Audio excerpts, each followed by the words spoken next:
தாம்பரம் மாநகராட்சிக்குட்பட்ட அனகாபுத்தூரில் சுமார் 200 வீடுகளை மழைநீர் சூழ்ந்திருக்கிறது. ஒருவங்களோடு இணைந்திருக்கிறார் செய்தியாளர் சாந்தகுமார். அவரோடு பேசலாம்.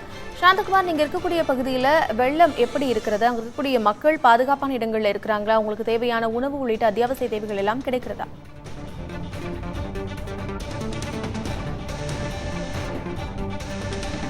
தாம்பரம் மாநகராட்சிக்குட்பட்ட பல்லாவரம் அடுத்த அனகாபுத்தூர் பாரி நகரில் தற்போது நாம் நின்று கொண்டிருக்கிறோம்.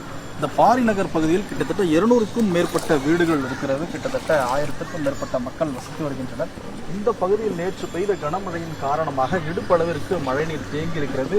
நமது ஒளிப்பதிவாளர் அஸ்வின் காட்டக்கூடிய காட்சிகளில் பார்க்க முடிகிறது. தற்போது அதாவது நேற்று மழை பெய்தாலும் நேற்று மாலை முதல் மழைப்பொழிவு சற்று குறைந்திருந்தது. இன்று மழைப்பொழிவே இல்லை. இந்த சூழ்நிலையில் கிட்டத்தட்ட 1.5 அடி அளவிற்கு மழைநீர் தேங்கி நிற்கிறது. அதில் இந்த மக்கள் நிற்கக்கூடிய காட்சிகளை பார்க்க முடிகிறது. அவர்கள் முழங்காலுக்கு கீழே தண்ணீர் தேங்கி நிற்கிறது.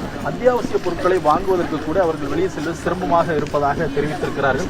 ஒவ்வொரு மழைக்காலம் வரும்பொழுதும் நாங்கள் கடும் இன்னல்களை சந்திப்பதாக குறிப்பிடுகிறார்கள். மேலும் இங்கு விஷ ஜந்துக்கள் வருவதாக, பாம்பு, பூரான் உள்ளிட்ட விஷ ஜந்துக்கள் வருவதாகவும் எங்களுக்கு பெரும் சிரமம் இருப்பதாகவும் கூறுகின்றனர். மேலும் பாதாள சாக்கடை திட்டம் எங்கள் பகுதிக்கு இல்லை என்கிறார்கள்.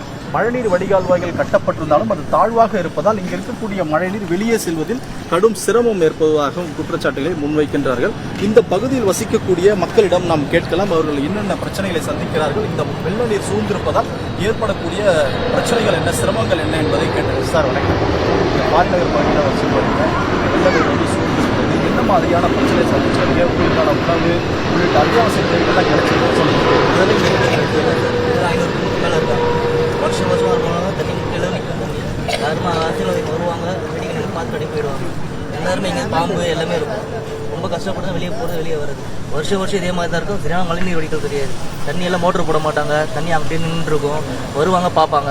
நாங்கள் கிட்ட 4 நாள் 5 நாள் கஷ்டப்பட்டு அதுக்கப்புறம் இங்கேருந்து போய் போராடி கவுன்சிலர்கிட்ட எல்லாத்தையும் பேசிட்டு அதுக்கப்புறம் வருவாங்க, மோட்டர் போடுவாங்க. அதுவும் 1 மணி நேரம் 2 மணி நேரம் போடுவாங்க, பெருக்கிட்டு போட்டுட்டு அவங்க போயிடுவாங்க. இதுவாக வடிஞ்சு போனால் தான் உண்டு. தண்ணி இதுவாக வலிக்கிறது தெரியாது. இதுவாக சூரிய வெப்பத்தில் அதுவே கரைஞ்சி போகும் தண்ணி.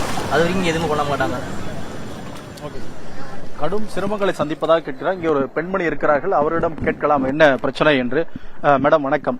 இந்த மழைநீர் தேங்கி இருக்கிறதுனால என்ன மாதிரியான பிரச்சனைகளை சந்திச்சிருக்கீங்க சொல்லுங்க. நாங்க வீட்டுக்குள்ள இருக்க முடியல. தண்ணி வருஷம் அதிகமா தான் ஏறிட்டு இருக்கு. குறைஞ்ச பாடு இல்ல. இப்ப மழை விட்டதுனால கொஞ்சம் குறைஞ்சிருக்கு. இங்க மோட்டர் போட்டு எடுக்கிறேன்றாங்க. மோட்டர் போட்டு எடுக்கிறதுக்கு இல்ல. எடுத்தாலும் அங்கதான் எடுக்கிறாங்க, இங்க எடுக்கிறது இல்ல.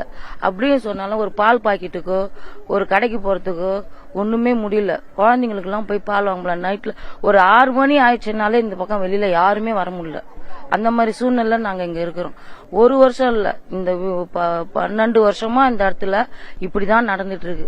எந்த நடக்கும் ஒரு பாதாள சாக்கடையோ ஒரு தண்ணிக்கோ ரொம்ப கஷ்டமா இருக்கு. அப்படி பண்ணும்போது இவங்க நான் பண்றேன்னா ஒருத்தவங்க கூட இந்த வரையில எதுவுமே பண்ணது கிடையாது.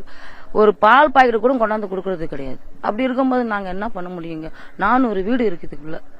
400 பேருக்கு 400 வீட்டுக்காரங்களும் ஒவ்வொருத்தவங்களும் போனா, யாராச்சும் போனா ஒவ்வொருத்தவங்க கூட அப்படி கை பிடிச்சிட்டே போறோம் நாங்க.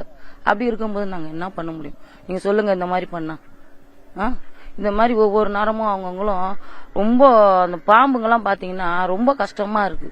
அந்த மாதிரி சூழ்நிலை நாங்க இங்க இருந்துட்டு இருக்கோம். அந்த மாதிரி பண்ணும்போது நாங்க சொல்ல அவங்க எதுவுமே கண்டுக்கிறது கிடையாது. இதுக்கப்புறம் நாங்க என்ன சொல்றதுன்னு எங்களுக்கே தெரியல. இந்த மாதிரி தண்ணிங்க நிக்குது, அதுக்கு என்ன வழி பண்ணணும், அதுக்கு நடவடிக்கை எடுக்கணும். அதுக்கு என்ன நடவடிக்கையோ அவங்க அதை எடுத்து செய்யணும். அதுதான் நாங்க வேண்டுகோள் வைக்கிறோம்.